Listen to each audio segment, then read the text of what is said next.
Hey, everybody. Welcome to Red May, your month-long vacation from capitalism. Old. Let's try that again. Hello, everybody, and welcome to Red May, your month-long vacation from capitalism. Our motto is, pretend for a month that the market is not the solution to the problems that the market creates. We don't have to really pretend that now, do we? I'll just say a couple of words. Masks, ventilators, you get the idea. You can't improvise a public health system with just-in-time production.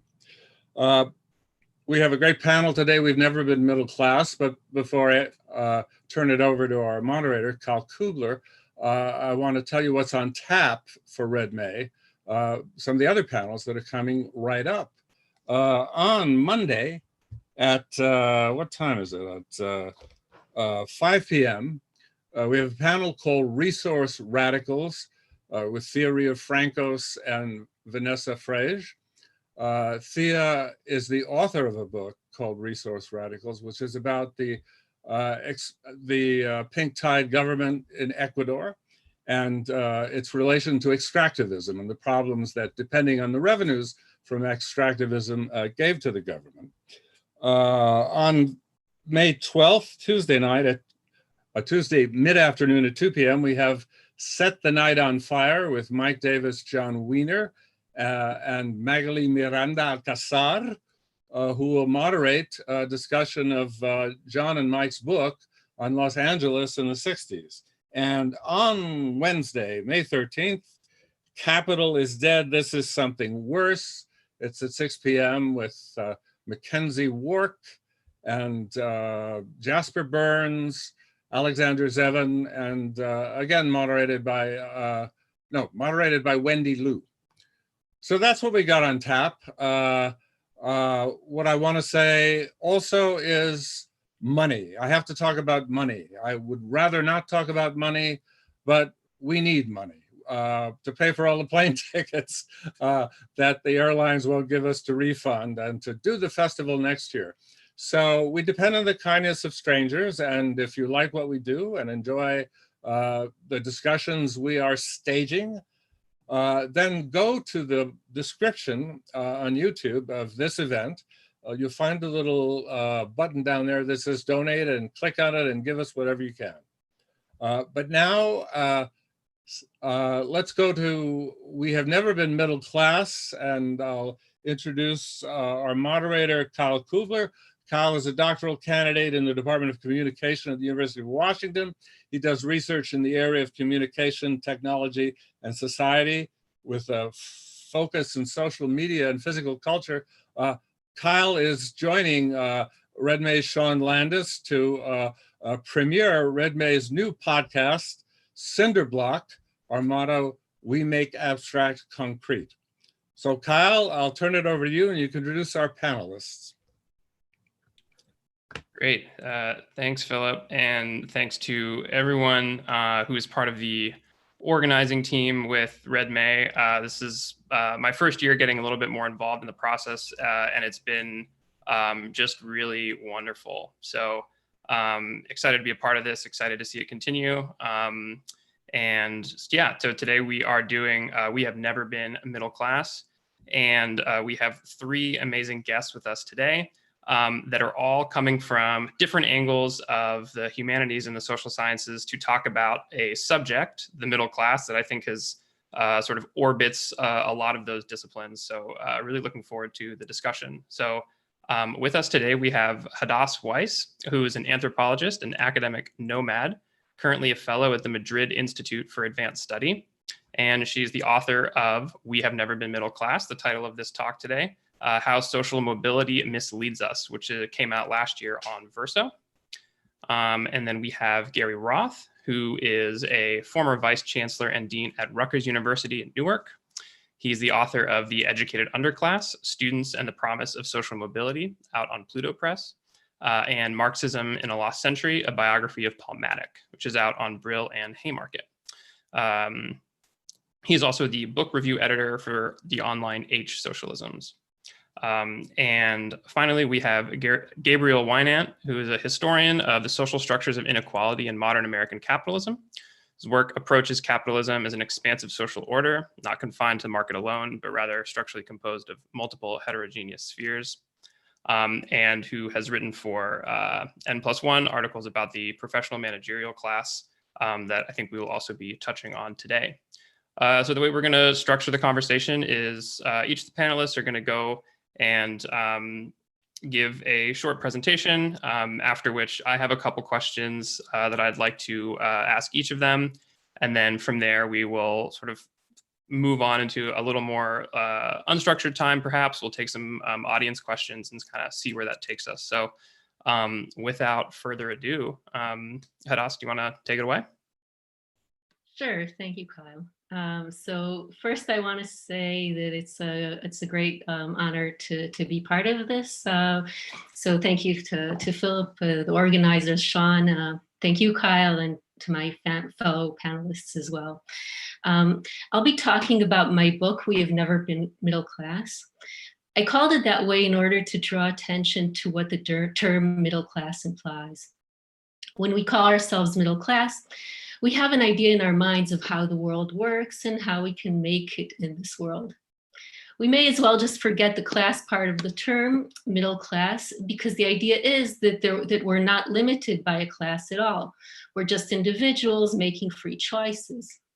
Middle class implies that so long as we're not super rich or completely downtrodden, our choices have real consequences for our lives, leading us to and fro in between such extremes.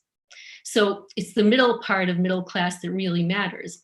Middle suggests this movement that results from our choices, or more specifically, social mobility. The idea of middle classness is that no matter who we are or what cards we're dealt, we have the possibility to do better for ourselves, just as we stand in the danger of losing what we have. These possibilities and dangers depend on our efforts and investments. And so it's up to us to play our cards right. We're supposed to give up some gratification in the present in order to invest in the future through education, through saving, through buying a house, through taking out an insurance policy or paying into a pension account.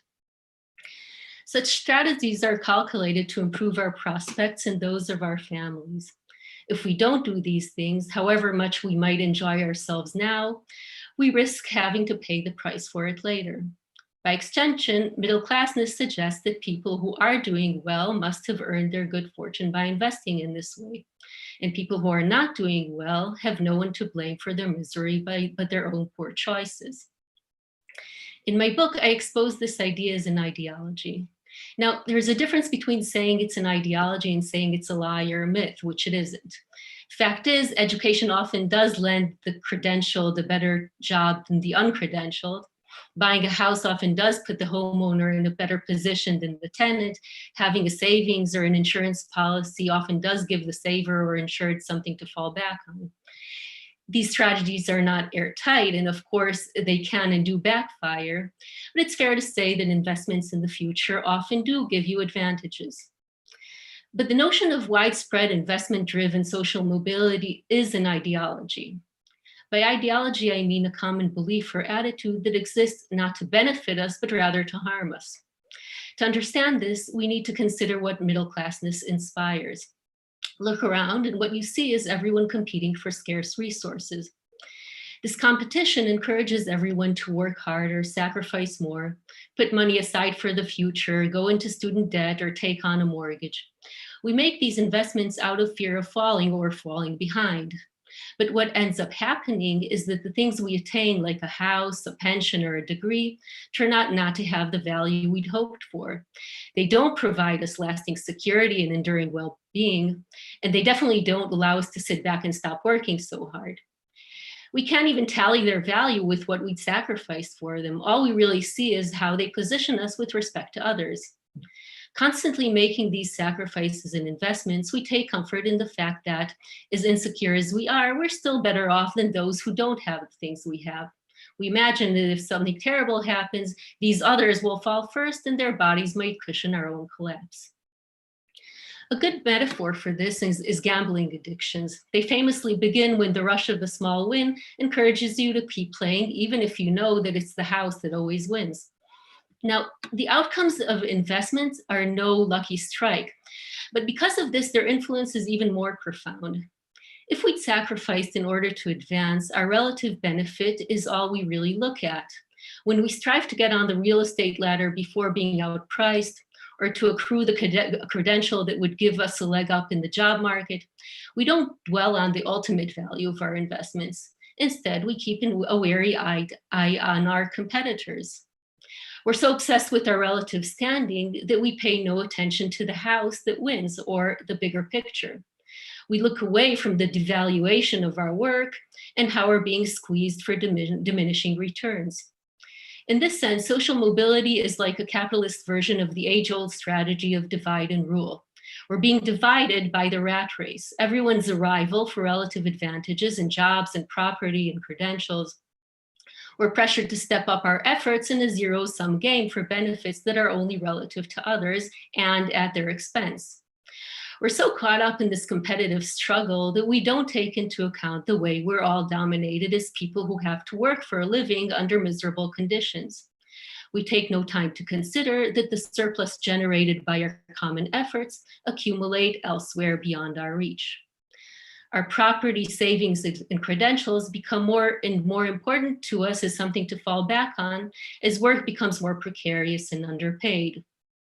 But the value of all these possessions is increasingly volatile, as we see with the perennial crises and catastrophes we're living through. As we grow less secure about the value of our possessions, we respond by diversifying. We invest in a range of different assets, insurances, credentials, social networks, in the hopes that some of them might pay off. What we cannot afford to do is sit back and stop investing, settling for what we already have. Not in an environment in which every so often property bubbles burst, savings are devalued, pensions funds depleted, and credentials outdated. We always have to be striving, hedging, and reinvesting. The main jostle we're caught up in is not to get ahead in life, but quite simply to stay afloat and keep up with others. The ideology of widespread social mobility also does damage to political participation and change. The alliances that owners are more likely to forge are opportunistic, uniting with others who possess the same things in order to limit popular access that might reduce their value. For example, promoting zoning laws that restrict residents in choice areas to good neighbors, defending entry and matriculation standards that protect the quality of schools and credentials, supporting criteria that close up insurance pools to people who embody larger risks, withholding public resources from people whose contributions fall short. More benign middle-class activism takes the form of volunteering or attempting to tackle close-to-home issues that are within one's power to improve. All this while larger causes are dismissed as naive and utopian. However meaningful the accomplishments of this kind of activism are in an immediate sense, it also expresses political helplessness. Broader protests and uprisings are vulnerable to cutbacks and divestment. Protesters with some educational or material resources would experience their devaluation as a painful blow. The value of property, assets, and credentials fluctuate with policies and prospects on the level of the national economy, budgetary balances, GDP growth, stability, sustainability, and appeal to global investors. Whatever protesters' grievances against their governments, banks, or firms, they continue to be implicated in them as owners of savings, homes, and credentials. They have immediate stakes then in the success of these institutions. When push comes to shove, protesters have to look out for their possessions first, if only for the sake of their children who rely on them to get ahead in life. Social transformation seems distant when losing your savings, job, or pension are real and concrete threats. There's a lot of talk these days about a middle-class squeeze. It's the result of widespread disillusionment among those who have already invested heavily in property, assets, or education and don't see their investments bearing fruit. This disillusionment is the place from which real change can come about. But seizing this opportunity means acting in a big way, collectively rather than individually. It means pressing for system-wide changes rather than targeting hitches in the system. It means to meet the challenge that Red May posits and assume that the market is not the solution to the problem the markets create. Unfortunately, most efforts these days go in the opposite direction. The common impulse is to help the disadvantaged become middle class, to help everyone have their efforts pay off as they presumably had in the past, or as they still seem to for the most privileged. This kind of politics wants to level the playing field and create true meritocracy. The measures it proposes include giving scholarship to promising students, loans to workers with aspirations, and advocating for a safety net that would allow everyone to recover from misfortune and soldier on. My claim is that such market-affirming measures are ultimately ineffective because they overlook the big picture. Capitalist accumulation necessitates the insecure and declining value of everyone's investments in order that these investments continue. Every group of people that attains a material advantage in society, whether ownership or credentials, does its utmost to protect the value of its investments by withholding the same advantage from the next round of investors. It has to if it doesn't want to lose out. That's simply how capitalism works. Everyone is forced to keep investing lest competitors catch up and nullify the value of their prior attainments. In order to fight such a system, we should build on the grievances that unite us, not on the competition that divides us according to how much we earn or own. Rather than fighting to make social mobility fairer, more salient and meritocratic, we should be fighting to make it obsolete. And rather than advocating for measures that would allow everyone to rise to the middle class, we should be striving to eliminate the class system altogether. It's on the ashes of the class system that we could create a society that doesn't divide us into competitors over resources that are made artificially scarce. Only in a classless society would our initiatives be self-motivated rather than forced. And only in a classless society would they be rewarded in and of themselves rather than relative to others and at their expense. I'll end here. Thank you very much. Great, thank you so much. All right, Gary? Hi, yes, thanks. And also thanks to Philip, Kyle, Robert, and Sean for bringing us together. Since I received the invitation to join you, I've been thinking a lot about how it is that the working class came to think of itself as a middle class. So the process through which that kind of great kind of societal wide transformation in class consciousness took place, as a historical process.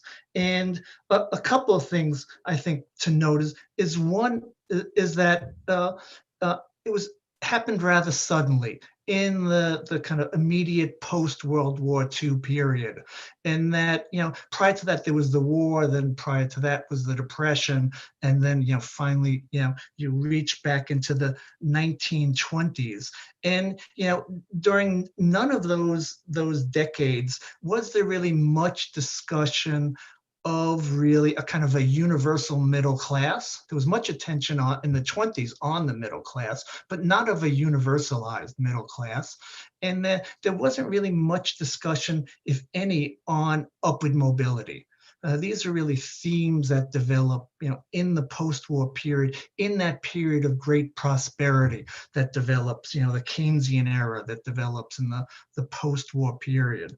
But this change in working class consciousness, for one, it takes place very quickly. From the late 40s into really the mid 50s, that already people are, talking, as if a working class hardly exists anymore. And, the working class, and, it also doesn't take much convincing for the working class to kind of change how it thinks about itself. There's not much of a pushback. There is, of course, a big ideological onslaught going on at that time in terms of the disappearance of the working class, the fact that, the middle class is becoming, disappearance of classes altogether. And some of that discussion comes from the advertising world. Some of it comes from academics, particularly social sciences, sociologists and political scientists in particular, economists somewhat as well. But for the working class, they hear about this discussion mostly from through the media, either through newspapers, so journalists, or they hear about it through TV news and TV commentators, so through the media. So you have this great kind of transformation of the working class consciousness, and those two ideas kind of hang together. One is the idea of the middle class, but the other idea is this idea of upward mobility. And these are two ideas which tend to hang together for people, or they fall apart at the same time, in the way in which those ideas are falling apart currently. But the other thing to notice about these two ideas of this universal middle class and about upward mobility as something that's available to everyone in one form or another is that just how tenacious those ideas are. I mean, it's already been, if you kind of count generations, it's really kind of been 4 generations now where those ideas have been more or less part of the ruling ideology. And until the late 40s, most social mobility was lateral, in that the middle and upper classes tend to reproduce themselves. I mean, that's also still true to a large extent. The working class also reproduced itself. There may have been kind of incremental improvements in terms of wages and living conditions and so on, but there were sharp divisions that divided the working class from the traditional middle class of small business owners and independent professionals and so on. And the divisions weren't just conceptual, they were visual. Separate neighborhoods, apartments versus home ownership, clothing, the availability of clothing and clothing styles, personal consumption, and much more. And until really the late 40s, insofar as there was a prominent form of social mobility, it tended to be downward mobility, and it mostly had to do with the agricultural population, both self-sufficient farmers and farm workers who were pushed off the land for economic reasons and who found themselves absorbed then into the working class. And and it was considered a form of downward mobility and misfortune to actually be pushed into the working the urban factory-oriented working population.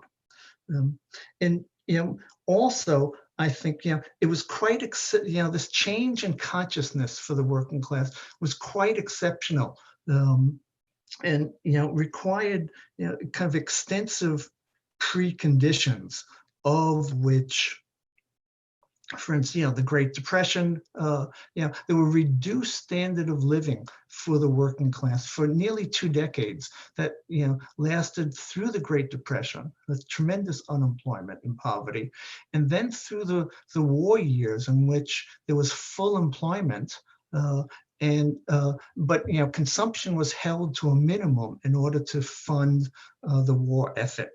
And industry emerges, stronger than ever at the end of the war. It had already been involved in producing on a mass scale, really with the middle class as a target in the 1920s. And then, the war in particular, with massive amounts of research and development funding by the government, much of that was oriented towards fostering mass production techniques, because of the needs of the war.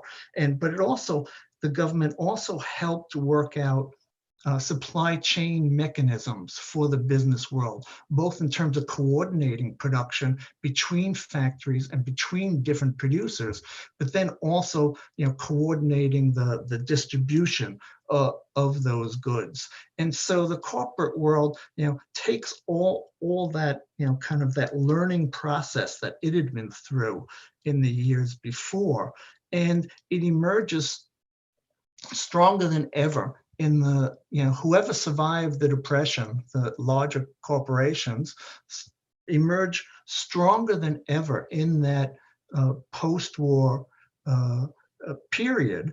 And, for the first time in a significant way, much more significant than ever before, the working class sees the kind of massive proliferation of consumer goods aimed towards itself. Consumer goods that are affordable, and it means, they see goods that until that time had pretty much been items of consumption for the middle class.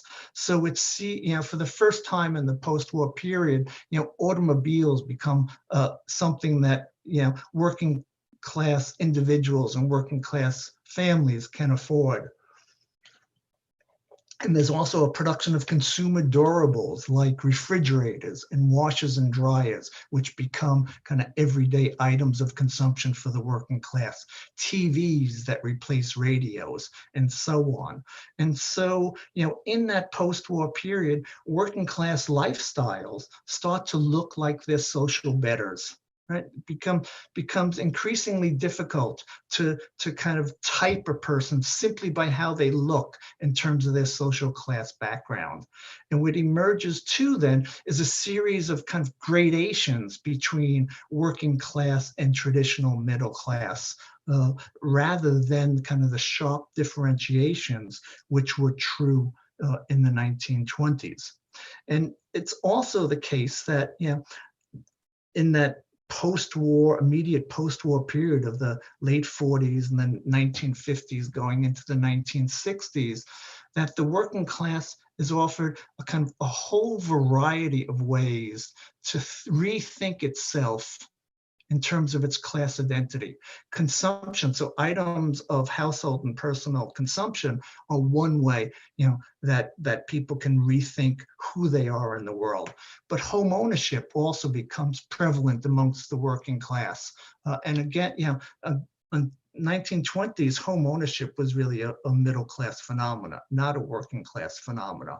And in part, what makes home ownership possible and suburbanization is not only the building out of the infrastructure of roadways in terms of then automobiles and the necessity of having automobiles, but much of the farmland that had been abandoned during the 1920s and before is available for cheap conversion into housing tracts.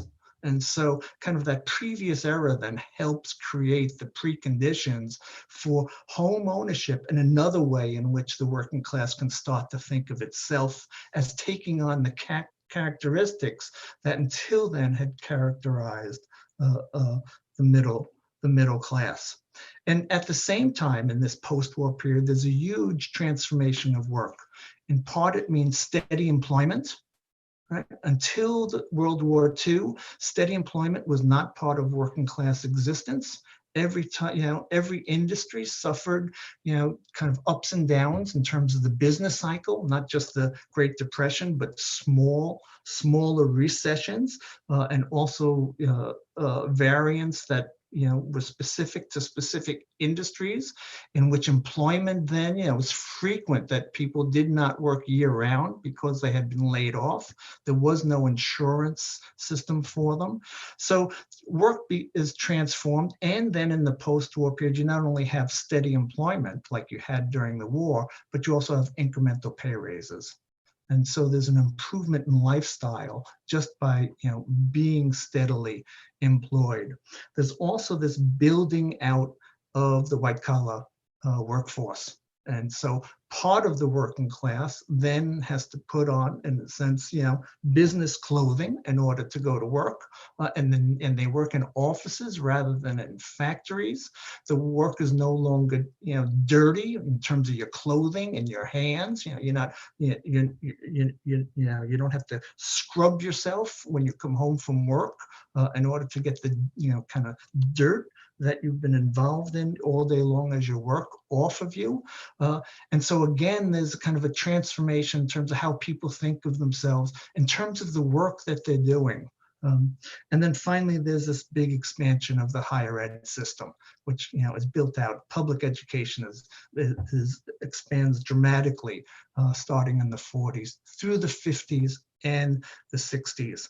And for the first time, really, huge numbers of working class adolescents enter colleges and universities. So, we call them first generation students these days. Those days, it was just really this kind of socioeconomic diversification of higher ed as the collegiate system expands much faster than population, and so absorbs increasingly amounts of the population into it. And out of that process emerges a kind of bifurcated working class, part of which is college educated, and much of which then, either because of home ownership, personal consumption, the kinds of work people are doing, prompts them, and with lots of encouragement from the media and TV and so on, to kind of rethink who they are in terms of class structure. And even for parts of the working class that aren't so caught up in those dynamics, because so many other people are, it becomes a kind of a universalized way of thinking about things. And so, this heyday of great economic expansion and this incorporation, this redefinition of what it means to be middle class, kind of largely defined now in terms of consumption rather than previous definition based on occupations and role in the production process. That period of prosperity really only lasts some 2 decades before it unravels. And by 1970, parts of this new middle class, or the modern middle class, start to peel away. And it coincides with the global crisis that happens around that time, and the reorganization of really the global economy around 1970. And then, parts of this new middle class start to be peeled away in episodic fashion. The most well-known example is deindustrialization. Right? Factories move in the United States from Northeast and Midwest and West towards the South and Southwest. There's new metal production, is abandoned to some extent, and there's the rise of production of plastics and electronics. There's parts, because factory system has moved either to different parts of the country or overseas. There's a rapid turnover of who the factory proletariat is. Part of it is rehired at greatly reduced wages. For other parts of the factory proletariat, and particularly when factories aren't moved, there's a great deunionization process, which also results in lower wages. And so kind of a working class that had only just recently begun to think of itself as middle class starts to be peeled off through this process of deindustrialization. And then in the crisis, the Great Recession of 2008, another piece of this new middle class is peeled off. In this case, it's for the most part new homeowners, people who only recently purchased homes and were relatively naive about how this process of loans and mortgages and repayments and interest and so on work. They're dispossessed, pushed out of their homes, and having just in terms of home ownership, kind of pushed their way, crawled their way into the middle class. They're pushed back out. And then a third kind of lesser known part of this issue is kind of a long-term trend. And that has to do with college students, particularly at four-year institutions.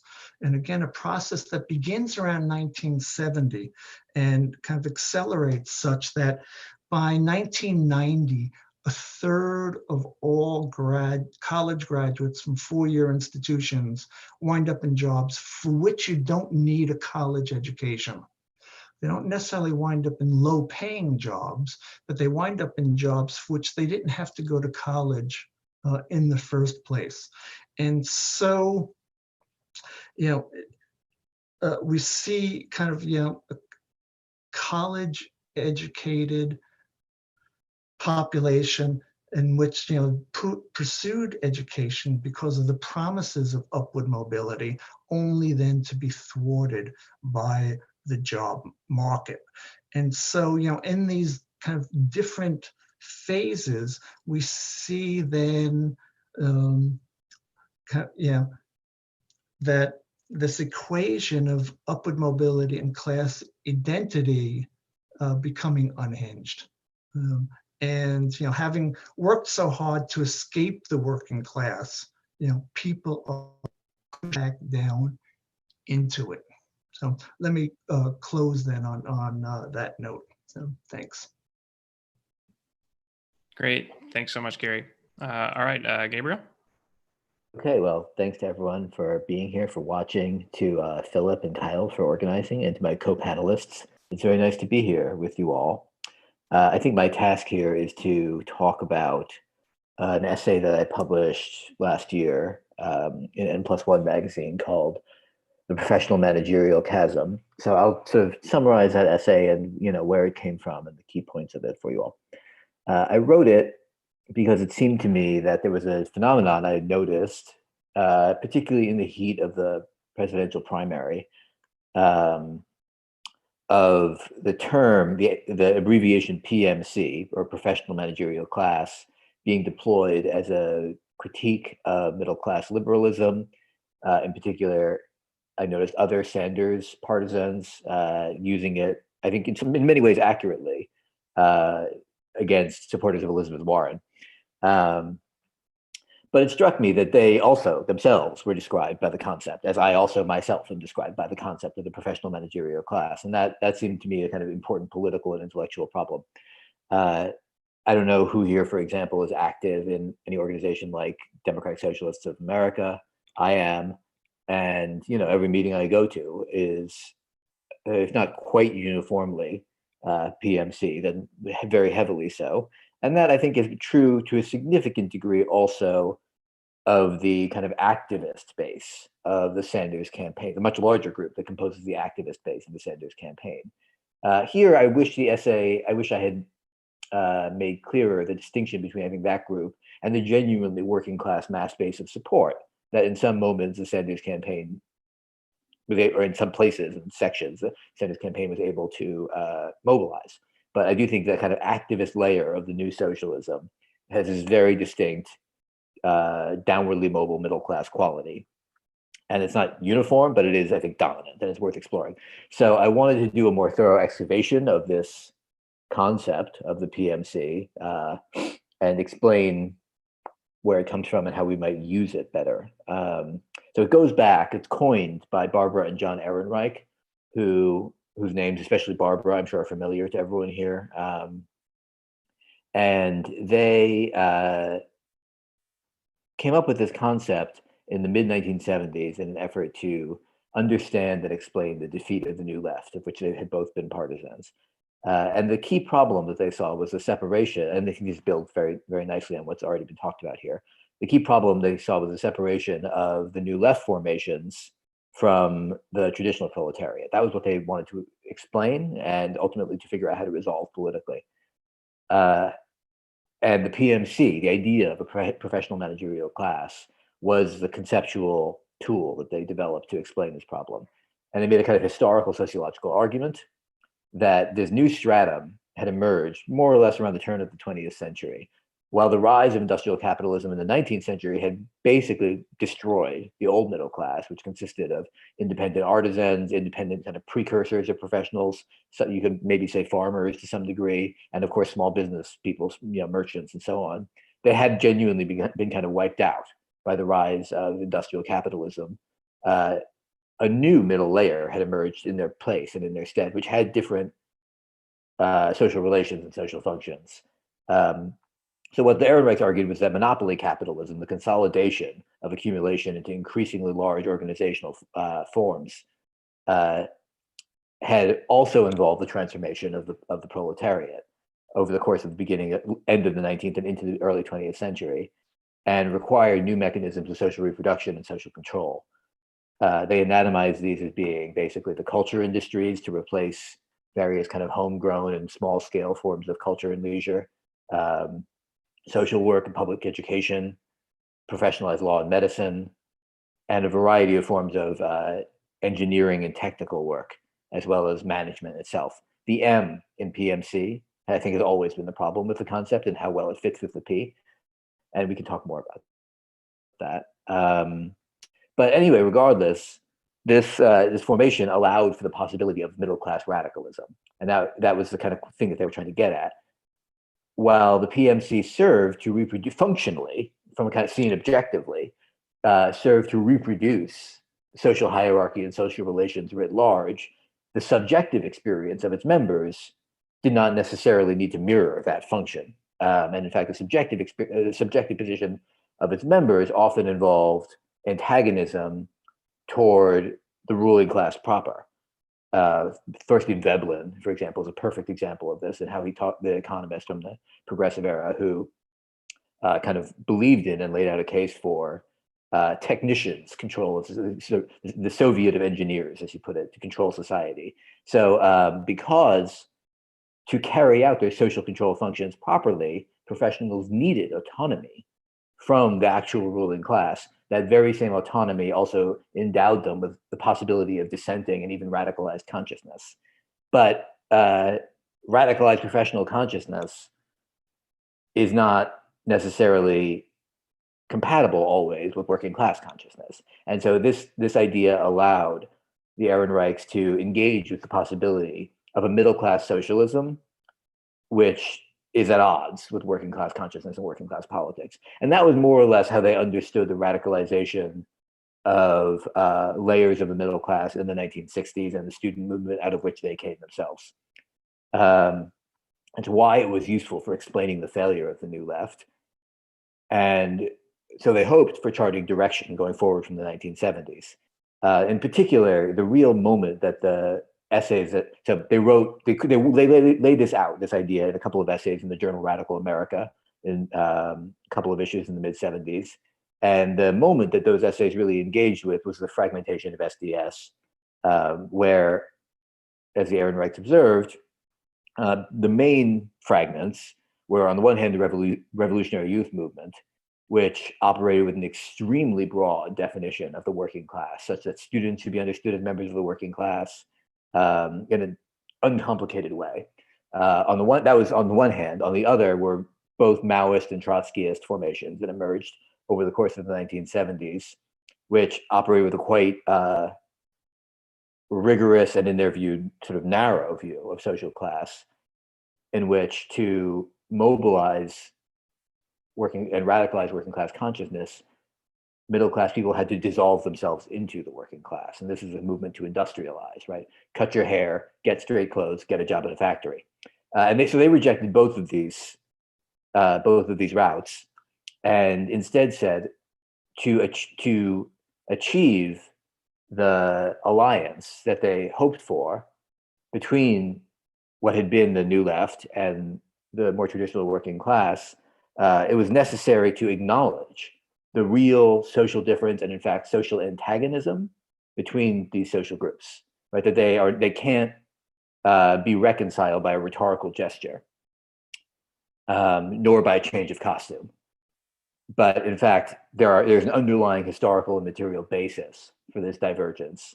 At the same time, in theory, there is a material basis because of the contradictory position of the middle layer, because of the way that it both serves the ruling class and is and simultaneously antagonistic on various dimensions toward the ruling class, there is a possibility for reformulation of the kind of social blocks to ally the PMC, or at least elements of it, with the working class and a working class movement, and in that way to destroy the mechanisms of social control, whose purpose, or for which purpose, the PMC existed in the first place. In other words, a realigned PMC would deprive the ruling class of its personnel who produce social control, and thereby make it much more vulnerable to political challenge. So this was what they called for in the 1970s, and they saw the work lying in basically the radical professions movements that existed across most professions in some form in the 1970s. Most professions had their own versions of that. The clearest, I think, national expression of that phenomenon was in the New American Movement, or at least in strains of the New American Movement, of which there were members. And I think it's fair to say that project came to failure. The kind of classic story that's told about this, and I think it's what they would tell, is that basically the radical professions showed promise but didn't succeed in establishing any widespread base. And instead, what had been the radicalized young middle class left sort of captured the gains of neoliberalism, and in the form of basically acquiring financial assets, became yuppies, became de-aligned from the forms of radicalism to which they had been associated, and brought about the failure of that project. NAM itself folded up in the early 80s and merged with the Democratic Socialist Organizing Committee to form what is today DSA. Controversial merger at the time.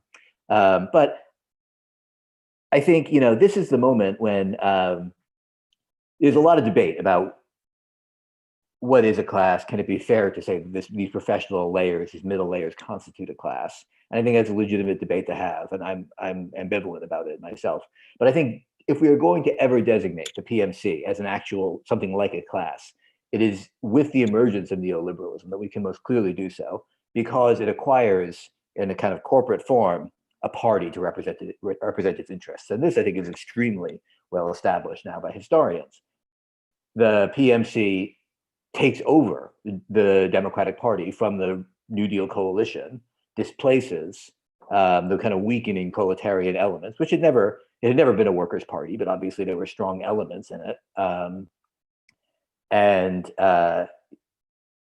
In this moment of the 70s and 80s and into the early 90s, kind of contests increasingly successful leadership of one of the two major parties. So you can see this actually even at the level of presidential politics in a series of confrontations, arguably beginning in the 70s, but then becoming very clear in the mid and late 1980s. The 1984 election basically splits three ways, for example, between sort of continuity candidate Walter Mondale, who eventually wins the nomination, Gary Hart, who's the New Democrat or Atari Democrat candidate, representing the PMC element, and Jesse Jackson, who represents a kind of social democratic revival.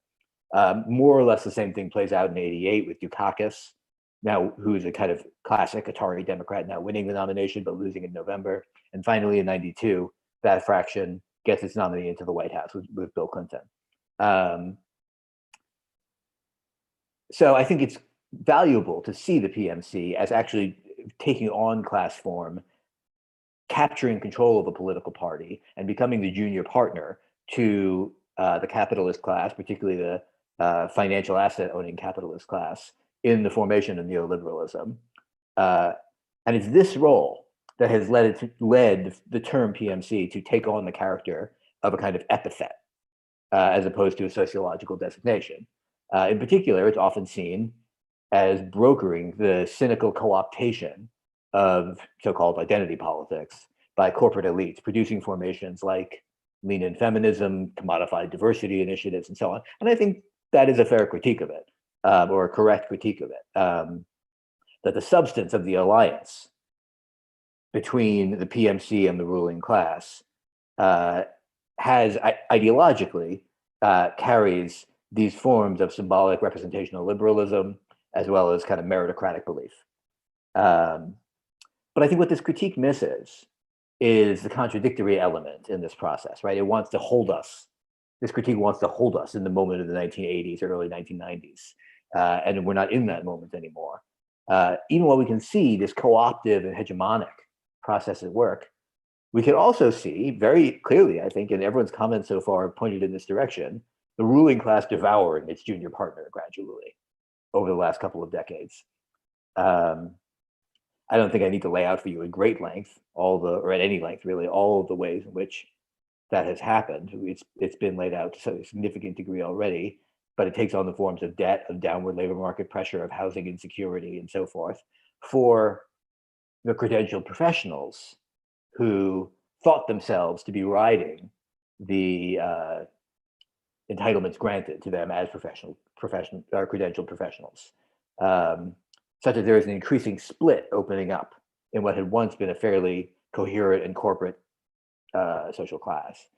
And this, I think, creates a political opportunity similar to the one that existed at the dawn of neoliberalism, pursued unconsciously by the New Left to some degree, and then theorized, I think, quite successfully by the Ehrenreichs. The window that was open, or they thought to be open in the 1970s, which closed in the 1980s, is now open again. Not in the same form, but that the possibility of this realignment is open again. But capturing that opportunity means recognizing the distinctiveness of the experience of downward mobility in the proletarianizing segments of the PMC,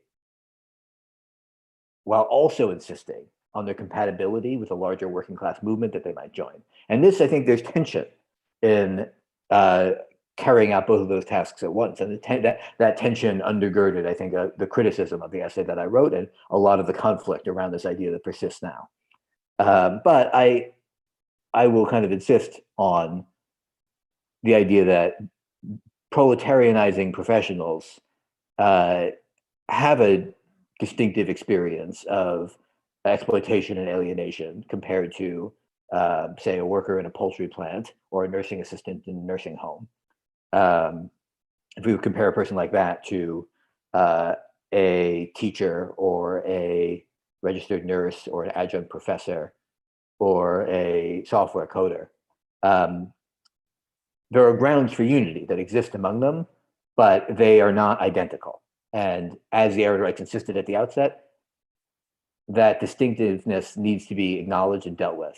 In 1989, in her 1989 book, Fear of Falling, Barbara Ehrenreich talked about this at length in the conclusion of the book, where she observed that professionals tend to vanish themselves, to evacuate the specificity of their own position when they talk about politics. And it struck me in writing this piece that many of the critics of the so-called PMC, who are themselves members of the PMC, engage in precisely this move, right? That they want to attack a formation that they themselves belong to and thereby not engage with their own position. So Ehrenreich wrote, "Is there a way to re-embody the middle class's impersonal mode of discourse so that it no longer serves to conceal the individual and variable speaker? We may need to find ourselves in the language of abstraction if we are ever to find ourselves in the language of abstraction if we are ever to find the others in the language of daily life. And finding the others, not as aliens, not as projections of inner fear, is essential to the revival of middle class conscience." What Ehrenreich means by this is it's not possible for middle class to actually achieve any kind of mutual recognition, downwardly mobile elements of the middle class, to achieve any kind of mutual recognition with the working class to which they might be able to ally themselves if they continue to deny the specificity of their own position. So it's vital that that work serve a movement grounded in working class organization and empowerment, right? There is, I think, a real risk of, and this again is the basis of the criticism of my essay, there is a real risk of professional dominance of any kind of potential coalition that needs to be engaged with and thought about. At the same time, the specificity of professional experience has to be acknowledged and dealt with for that coalition to work. So I'll stop there. Thanks again. And I'll look forward to questions. Great, thanks so much. Yeah, so that was a really wonderful sort of display from everyone in terms of the different contours of how we think about what the middle class is, if it is something to begin with, how do we use it, what do we do with it. So I think we're gonna get into all of that in due time. I wanna see if any of the panelists want to respond or just like remark on anything that's been said by any of the other panelists, and then I have some questions prepared that I can go into after that.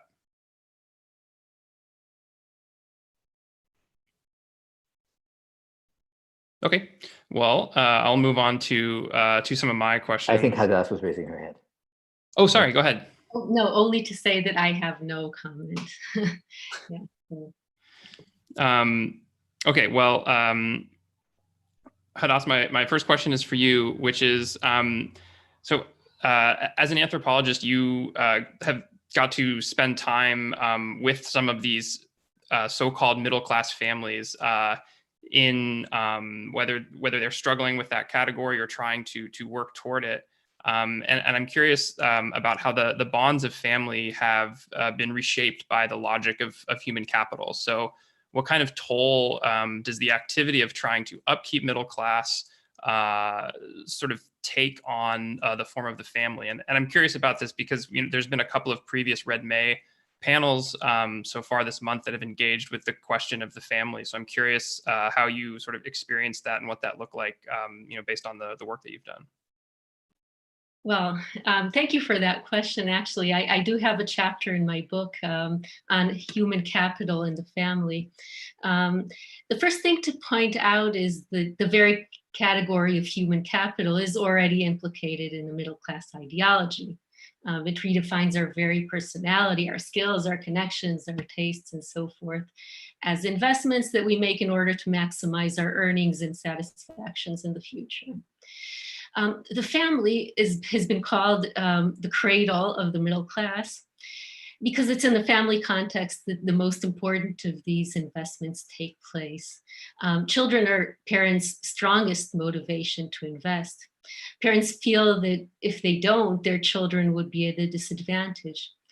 So they invest an enormous amount of time and money and effort to nurturing their children, cultivating their skills and networks, ensuring that they get a good education. But these investments in children are very long-term. When you give your kid money or help them buy a car or a house, both you and your kid have a pretty good sense of how much this help is worth. The same is not true for human capital investments. With a mercurial job market in which some skills are being devalued and new ones are popping up, who knows what the results of investments in children's education is going to be 20 or 30 years from now. The necessity to always be investing and the impossibility of knowing which investments will pay off, that's what creates helicopter parents whose sense of responsibility for their children simply doesn't allow them to let go. And the fact that parents spend so much of their time and money on their children's upbringing and towards financing their higher education makes these children's choices and fortunes super loaded. Grown children can vindicate all the efforts and sacrifices that their parents made for them, but they can also just as easily render them futile. That in itself puts a lot of pressure on family relations. So if family bonds used to be founded on the solid bedrock of tradition and convention, now they play by the rules of the marketplace. Spouses become investing partners who owe it to each other to increase their own value and who disappoint each other if they fail. And children, they become the embodiment of their parents' efforts and sacrifices. Not only are these children themselves affected by the very iffy and insecure fortunes they have in store, these fortunes reflect the success of their parents' parenthood as well. So for better or worse, whatever love and devotion exists between spouses and between parents and children, they're going to be filtered through the fate of these investments. That's all I have to say about this right now. Great. Yeah, and one of the questions that I had for Gary sort of ties into the way that you talk about human capital, particularly as something that's aspirational, but in it being aspirational, it's also very difficult to really pinpoint how much it's going to be worth. And Gary, something that you point out in your book, The Educated Underclass, is that not only is sort of education from a making of a middle class something that is aspirational, but also increasingly necessary. So you mentioned earlier that college graduates are graduating with their degrees, and many of them are actually then falling into roles where they don't need a degree.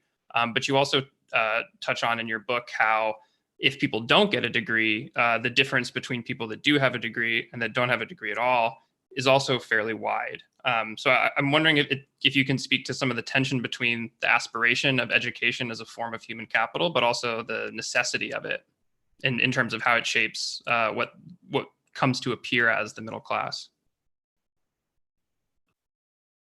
Yes, I mean, I think, Hadas has already pointed to kind of how entangled and complicated these issues of aspiration is all about, in that aspirations have also been kind of turned into a competitive device.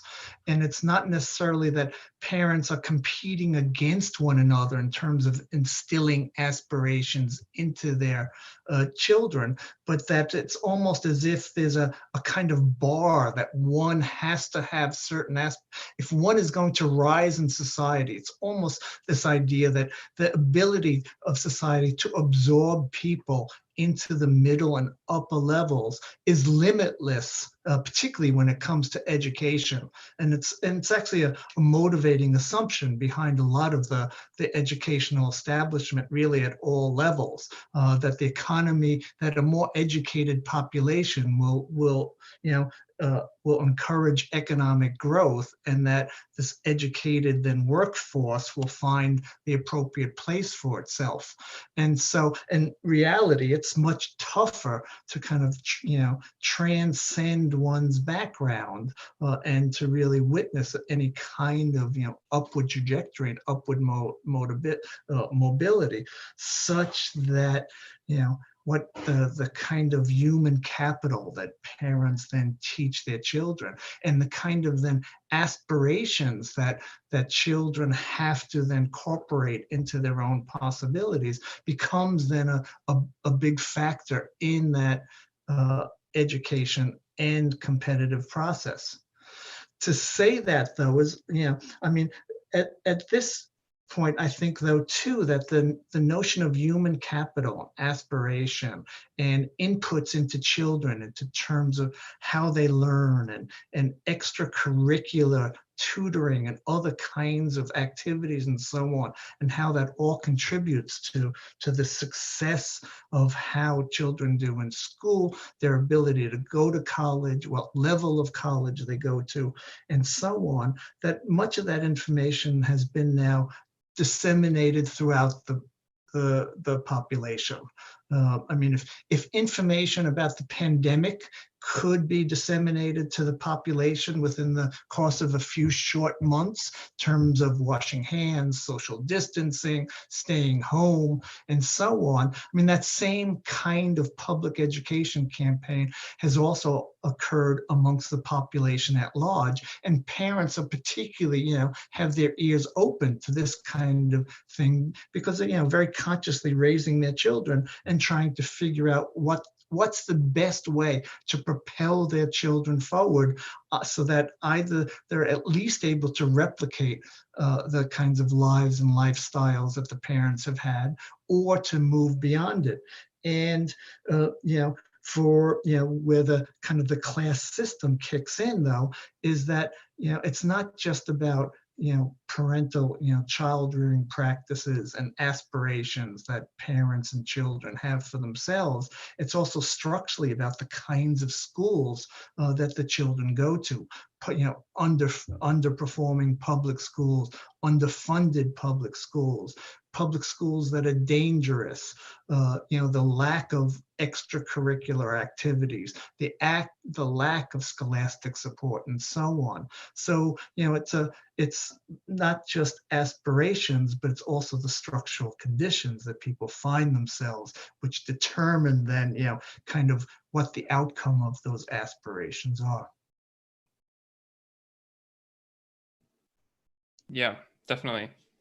And, I think sort of tying into this, particularly, so you mentioned the current pandemic and the way that what we understand as class formations are also changing frequently. And I think that's something that Gabriel also pointed out in regards to the PMC, but also just class in general, is that when we think of the middle class, it's kind of on unstable terms, in the same way that the historical account of the PMC is also one that isn't stable. And if we only look at it from a snapshot of a previous era, then we miss some of those current dynamics.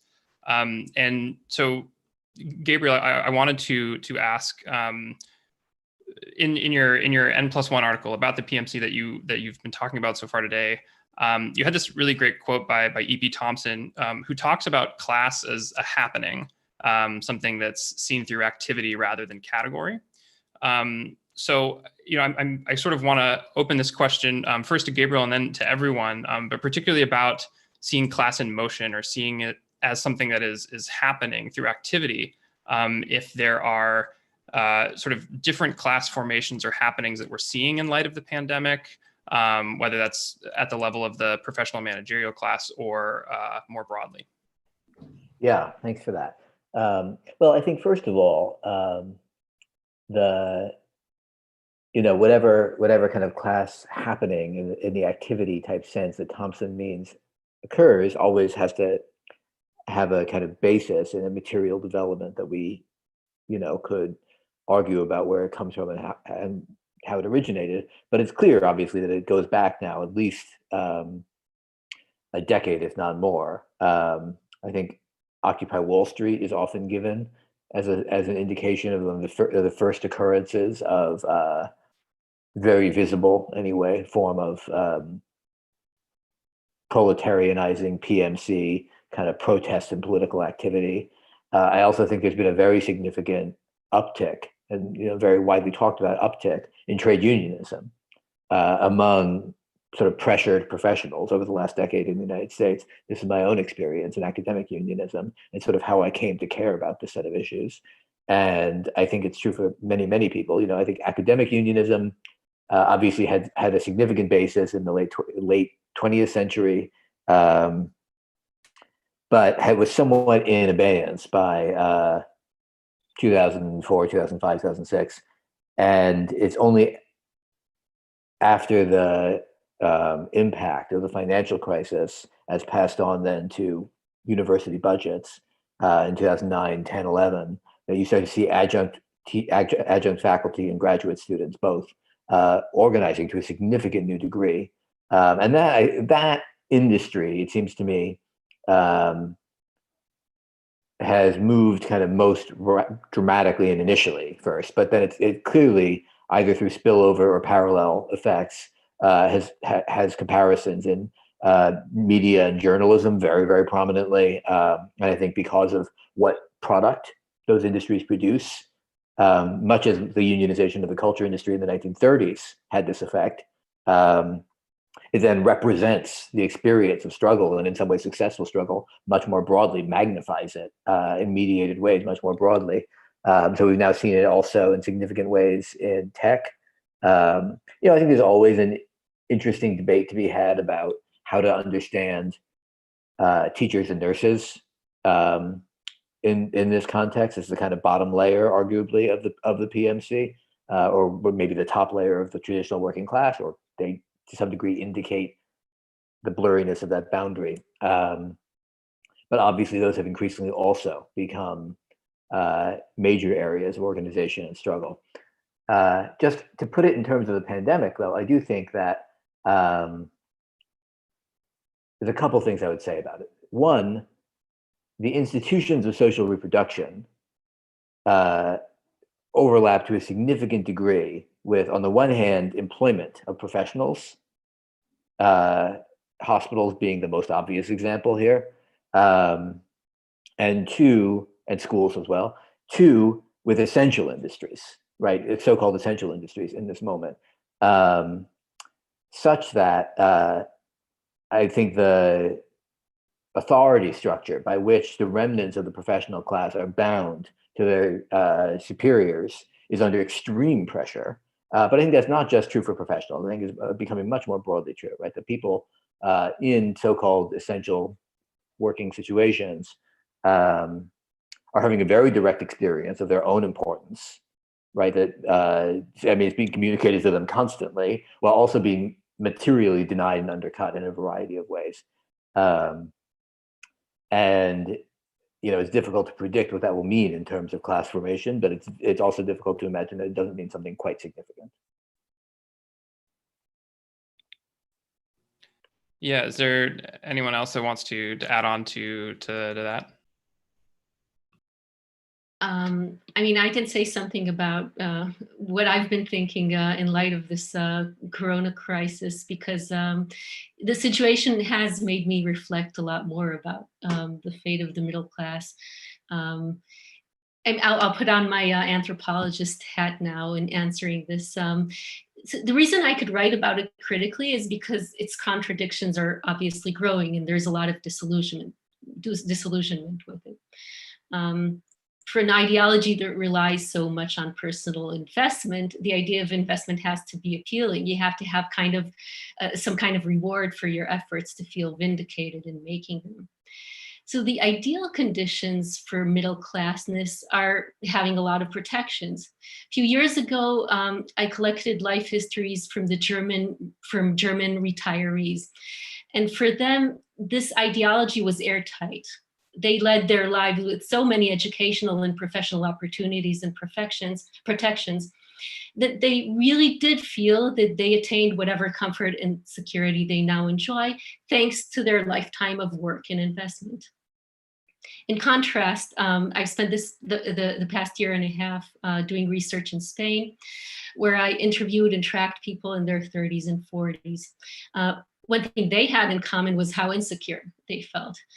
Even the lucky ones who had stable jobs, a spouse and children, and were paying mortgage on a home, never fully believed in their good fortune.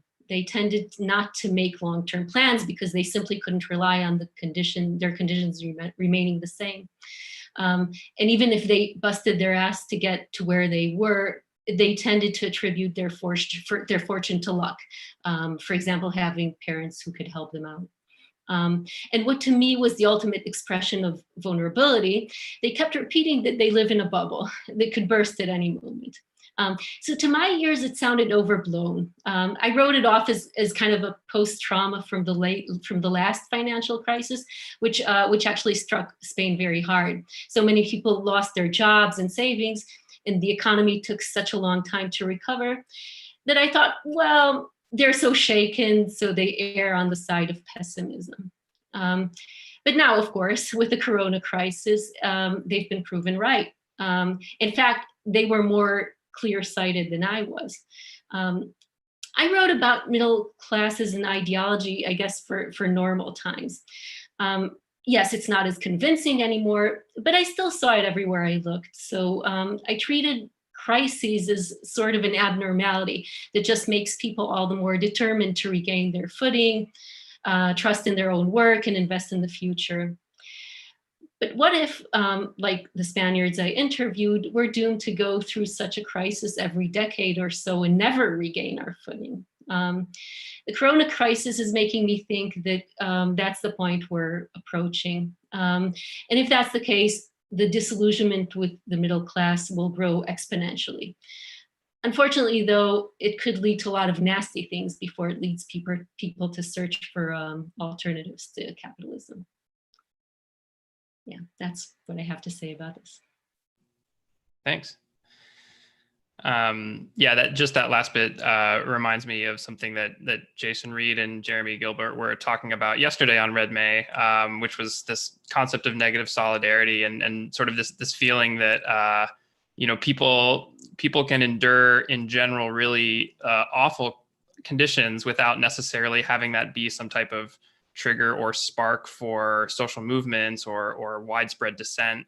But that on occasion there are these sort of quicker switches where people's futures tend to be sort of taken from them almost immediately, that sometimes tend to add to that, that might spark some type of whether that's social movement or whatever it is.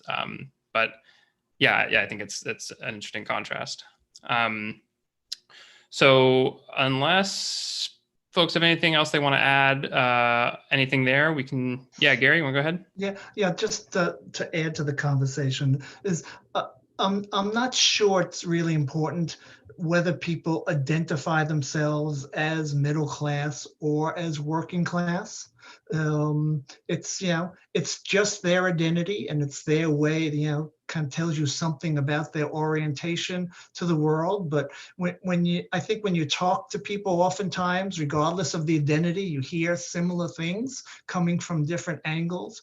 And that, certainly with this current crisis, but the coronavirus crisis is really kind of tapping into kind of other underlying, sluggish economic growth, which was already plaguing, basically everyone except for the handful of billionaires at the top, as well as, this deepening, environmental crisis.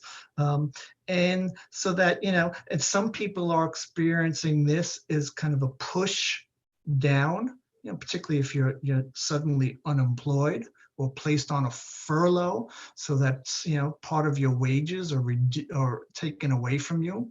And other people are experiencing this as kind of shattered dreams, unable to move forward, a kind of glass ceiling, but in terms of kind of socioeconomic terms, not just in terms of gender. And so, it really depends where people are in the economy and how they experience this. But I think the phenomena itself is, it hits, certain groups and certain parts of the population harder than others. But that really, we're at the point that this is at least at the moment, is a fairly generalized crisis. Not only domestic in the United States, but international in its ramifications in a way that hasn't been seen in a decade, but a much deeper crisis than before and affecting many more people. And it's that whether they're working class or middle class, by definition, what they share is that dependence on this social system for their well-being, and that's in jeopardy. And whether they've been immediately touched or whether their livelihood is threatened by how this now evolves, either way, I think that's a common element that the broad population shares together. Kyle, can I say something before we move on? Please. I mean, I really agree with that, but I wanted to add to it because I think it's worth really acknowledging the distinctions that still exist within that broad experience that's being widely shared. And I think it's going to take some figuring out before we really know the balance of these things. And I think it's going to be resolved ultimately only in terms of people's practical choices. But to take a hospital as an example, it's true, in line with what Gary is saying, right, that doctors are seeing layoffs and salary cuts and hours cuts, which, has historically basically only been the domain of hourly workers in hospitals. And that's, I think, a perfect illustration of the point he's making.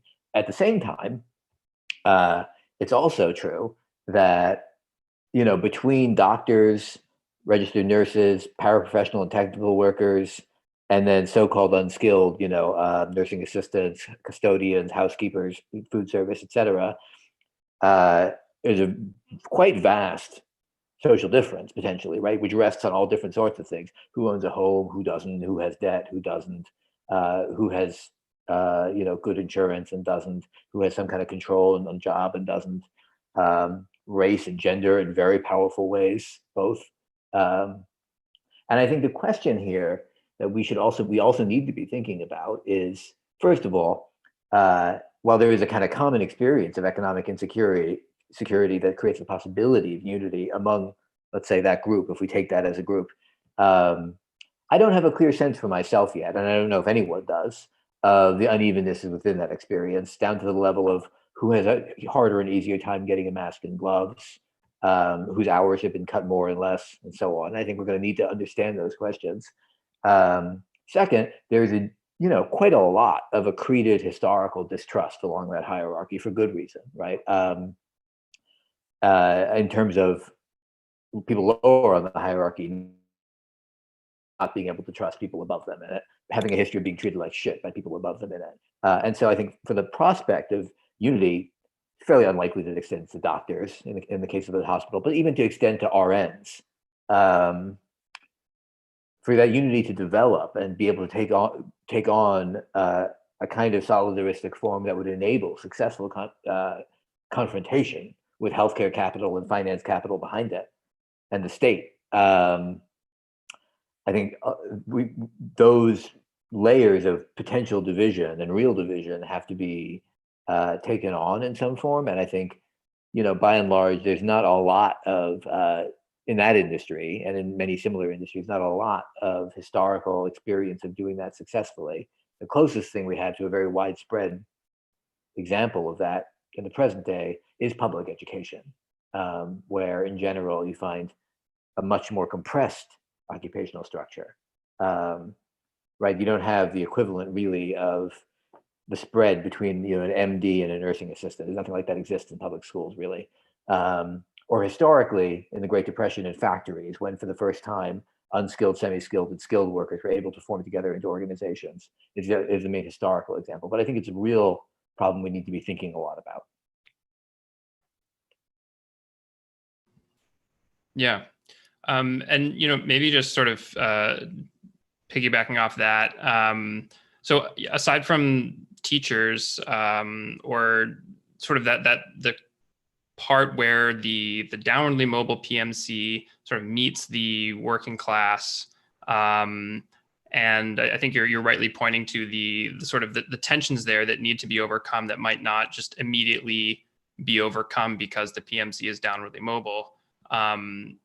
Are there sort of like forms of political organization that, then this is sort of an open question for anyone, that people have seen that can do that work or that have done it successfully beyond just, occupational scenarios where, okay, there's maybe like less hierarchy in a hospital than there is in a school, but whether it's more, political forms of action that have been able to sort of smooth over some of those sort of like structural and kind of learned disparities in that way.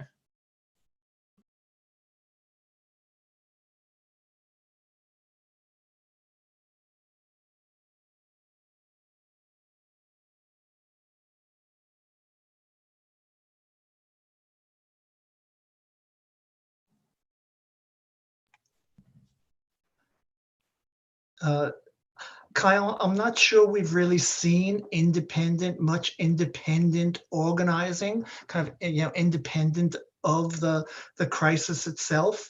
I mean, certainly we've seen, to kind of piggyback on what Gabriel was saying, we've seen healthcare workers have extend themselves in really kind of, in heroic ways in terms of putting themselves at risk. It's really their professionalism is on the line, and they've done, a great job stepping up to what's needed from them, the kind of hours that they're working, their commitment, and there's a great social distance, yes, between the doctors and a lot of the patients in terms of socioeconomic status. Yet the doctors and the nurses and the high-paid professionals are totally committed to their health care. And there's also lots of appreciation from the population at large of what the healthcare professionals are doing. And so, there's this kind of rising, despite the kind of difficulties that the healthcare system finds itself in that it's been defunded in terms of information, like the partial defunding of the CDC. It's, inadequately prepared in terms of masks and ventilators and proper equipment. I mean, it's really a kind of, a stripped down health, as much as it costs in the United States in terms of healthcare, it's nonetheless a stripped down system that can barely, function in terms of crisis, and has required an enormous extra effort on the part of healthcare practitioners to respond as well as it has. And then at the same time, we see, some amount of workplace reaction to unsafe conditions. Particularly in a lot of the supply chain areas like Amazon and so on, and the airlines, where employees are pushing back against their employers in terms of conditions of work. And then there's this great rise of mutual aid efforts on local initiatives. And but I think with many of those mutual aid efforts, in that, like the healthcare professionals, in many respects too, is they see themselves kind of filling in for what's absent from the state. And so what government isn't able to do, people are fit, and so they see those efforts as kind of an addendum to what government should be doing, rather than starting to articulate these efforts as an alternative basis for organizing society. So, I don't hear a discussion of mutual aid as a way, for instance, to replace, the profit motive and social distinctions across the board. People just banding together in terms of need, neighbors taking control of neighborhoods, and hospital workers banding together and just starting to run the hospital on, in the way they think it should be run, rather than either the government authorities or the private owners of hospitals and nursing homes and so on. And so, we're seeing activity and we're seeing people acting on their own behalf, but I'm not sure we're really seeing it rise to a level that at least I would call kind of, political organization. Yeah. Yeah. Yeah, I mean, I guess I can add something to that discussion. I was struck, and I totally agree with some of the things that my co-panelists said about Gabriel, about the layers of vulnerability that need to be taken on in occupational structures, and how these are shaping political activism, and Gary talking about groups of workers and the way they act on their behalf and on behalf of others. But one thing that I'm not sure if the crisis per se, I mean, the Corona crisis definitely put work and workers in the spotlight, but the kinds of to me the more striking or interesting kind of political activisms, activities that have been going on before the crisis, and to some extent during the crisis as well, have not been based on work but on property. I mean, these are politics around paying rent or paying mortgage. Politics around pension. In Spain, these are very big and important movements. But these precisely are the movements that make me less optimistic about the results of these political activism, because it's basically workers who are in these movements. They're working class in the sense that they all have to work for a living, and they all produce more value than they get back in their paychecks, but they're implicated. I mean, they're through their property that they need to protect, even if it's indebted property. They're implicated in the interests of capital. They're posited as competitors, and so these political movements are very easy to manipulate and defang.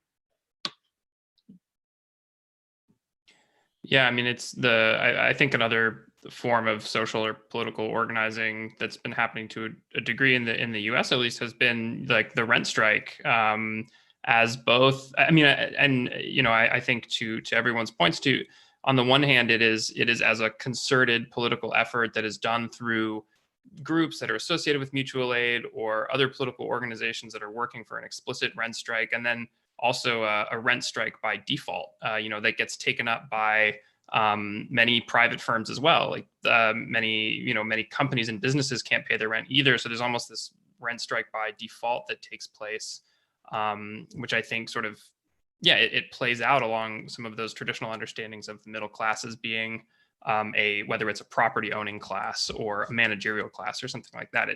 That sort of form of political organizing splits those in different ways.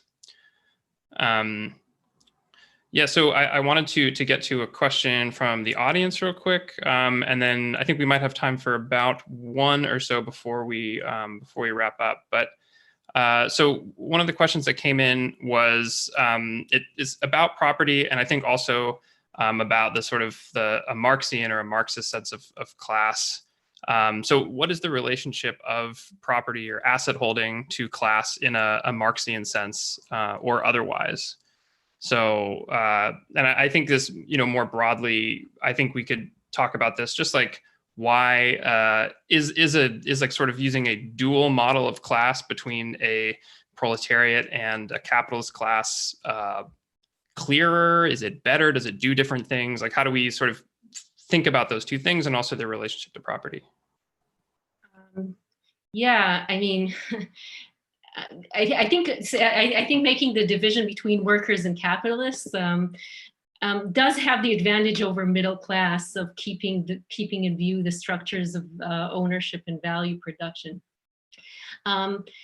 The problem is, as I said before, that so many workers are now implicated in the interests of capital as small owners of household property and assets, savings and pensions, the value of which depends on accumulation and exploitation. So I'm not really sure what a good categorizing alternative would be, but I mean, partly it's because of my problem with these kind of categorizing according to social stratifications at all. I mean, clearly some people are richer and have more power and status than others, but I mean, politically it would be more important to see what unites us, and that's that we're all dominated and coerced by capitalism. Workers have to sell their labor power for a wage unless they want to starve. Capitalists have to sell their output for a profit unless they want to be driven out of business. And the basic objective of the capitalist system is the production and expansion of capital.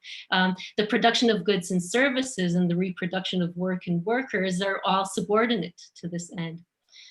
So it's a system with an inhumane, even anti-human dynamic. It runs on the exploitation of work and natural resources, making the world worse, not better. So that's something that even people who get to buy a bunch of cool stuff with their money can't escape. So for all our sakes and for the sake of our freedom and power and general well-being, we should try to replace this system with a better one instead of jockeying for better positions inside of it. Thanks. Yeah, that's great. Any other thoughts from folks? I can try to respond to that a little bit. I mean, I think it's an important question that we don't yet know the answer to. Belinda Cooper, the Australian political theorist, has written a lot about this, I think, quite compellingly, on the relationship between asset ownership and family reproduction. I've seen people go as far as to say that if you simply take asset ownership into account, then your notion of who constitutes the working class and who doesn't gets transformed, and problems like the PMC are resolved. Because I would not endorse this view, but I'll reproduce it for you. Because the so-called downwardly mobile middle class is in fact the group that is dependent on labor, albeit skilled labor, credentialed labor, for their reproduction, and is locked out of asset ownership. And meanwhile, the kind of obverse, kind of troublesome group, which is the conservative fraction of the working class, overwhelmingly white, obviously, also actually own assets in the form of homes at relatively high rates, and so their conservatism is thereby resolved. And we should just reverse where we see those groups in the class structure. That's how that analysis would go.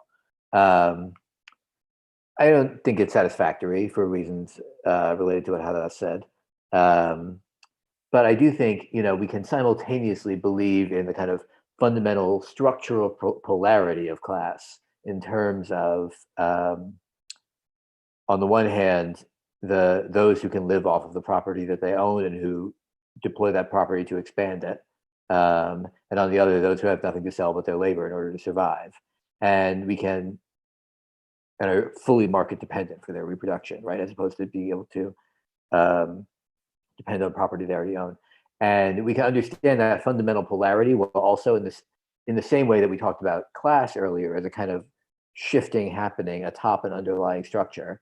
We can, I think, try to grasp these complicated middle fractions as evanescent, politically important, but structurally evanescent phenomena that express contradictory positions before collapsing again, because their contradiction can't be resolved within the framework of capitalism. And then the question that's been asked here becomes a political question, right? Of how can the evanescence and collapse of these intermediate strata be mobilized in ways that generate solidarity and confrontation against the ruling class, as opposed to interrupting or frustrating it. I'll just say to finish, and that political question then has to be taken on the grounds of experience of the people in those intermediate strata, as opposed to from the position that they're evanescent and so can be just resolved into one side or the other. Right. Yeah, and I think maybe another added complication is just that with so many different subjective understandings of what middle class looks like or who falls into that category, then it can open up a wide debate about who gets to be in those spaces and doing that type of work. Yeah, I mean, I would also add that I think class is most useful as an analytical category in terms of understanding structural properties of capitalism, how it evolves, accumulation process, and so on. But that carrying over those analytical categories onto the population, and particularly onto the political world, is much more problematic. And that the population is basically divided between a very small group of people who aren't whose lives are independent of how the system is functioning, and the broad mass of everyone else who in one way or another is very much dependent on either earning wages or having wages tucked away in the form of a pension or home ownership and equity and so on, and that that it's really there's really a rather small group of capitalists, and then this humongous working class, even though much of that working class calls itself a middle class. Nonetheless, it's still in that position of dependence. And within that, as Gabriel and also, Hadas have been saying, there's all sorts of division. I mean, we've been mostly talking in terms of socioeconomic differences, but, we'd have to add racial issues, gender issues, nationality, immigration status. I mean, a whole kind of plethora of differences that kind of divide the population or can divide the population against itself, all of which are very important for understanding then people's politics at any particular time. And so, analytically, you can't really, you can't understand what's happening analytically without that kind of larger sense of capitalism, but that politically it's a very dynamic and diverse situation that you have to add multiple layers to then get at the fact that it's not a unified capitalist class. It's divided against itself economically, nationally, and politically, and the same kind of breakdowns and differences are evident within the working population, and again in all sorts of different ways. Great. Yeah, thanks so much. Yeah, Philip, go ahead. I've appeared here as the kind of magic mystery guest at a second. I think Hadas, your analysis of the function of property for the middle class is very revolutionary, actually. You're not saying that the middle class embodies the entrepreneurial or risk spirit of capitalism, that they acquire property to acquire more. In fact, what you say in your book is that they acquire property for security and to get out of capitalism, to essentially get to a point where they don't have to work or invest in these things longer, that they can retire early or they can,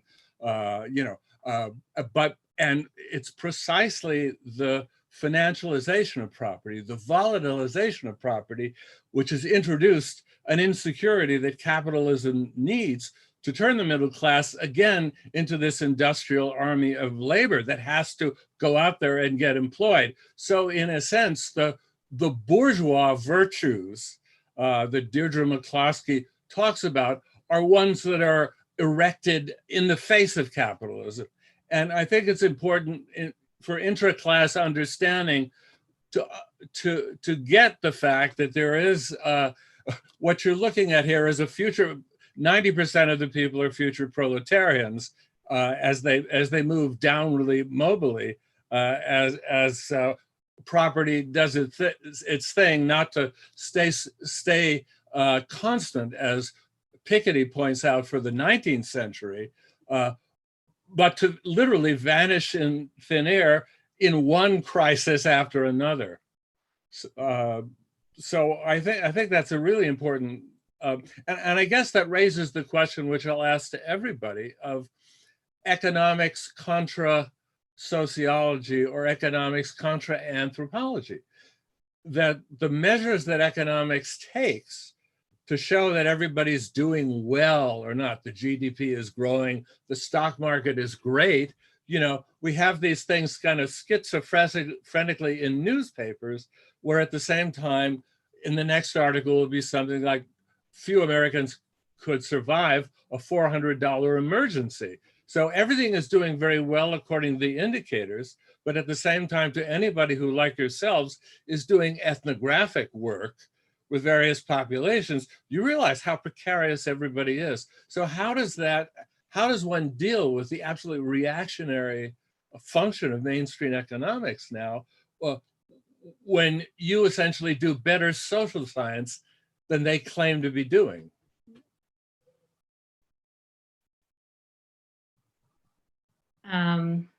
Well, first of all, thank you for that wonderful summary of part of the argument in my book. Yeah, I mean, I don't deal a lot with, I don't know if I can say much about what you call the reactionary role of economics. It's true, of course, that as an anthropologist, I get to see a lot more of what people are actually experiencing. But the sad thing is, and this is actually the way I start my book, is that even though economists have various, I mean, the middle class is a famously vague category, and economists have a bunch of ways that they categorize it. No one really agrees, but you can categorize it by occupation, blue collar, white collar, their ownership categorizations, median income categorizations, vulnerability or susceptibility categorizations. But whatever category that economists take, they are time and again surprised that when you ask people to identify themselves, more people identify themselves as middle class than any of these categories. And I think, and that's true both for people who we would intuitively think of as too poor to be middle class, as it is for people who seem a bit too rich to be middle class. And I think that shows how strong, how resilient this ideology is, that people really do want to believe that their actions have real consequences for their lives, that they can either inspire for more or do better for themselves, or at least protect themselves against downward mobility, which is more often the case today.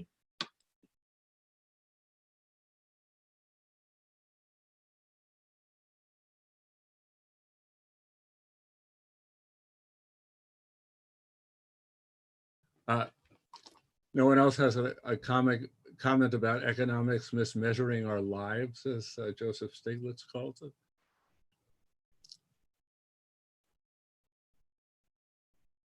I mean, I guess I'm seriously wondering, in terms of radical strategy, how do you counter that relentlessly positive interpretation of the city is booming, even though rents are going up 5 times as much and driving people out? You know, that the economic indicators that are used to show health, where you look around and see precarity. I mean, I just throw that out for anybody to maybe not answer. I mean, I guess the funny thing is that often you see right-wing commentators more honestly laying down the facts of life than liberals. Every time Obama drones about getting the skills to compete and so forth, there's someone like Peter Thiel, reader of Ayn Rand and extreme right supporter of Trump, who says, forget about STEM subjects. There's no job in physics anymore. All people are hiring is coding, you know, and you get a feeling that he's telling the truth.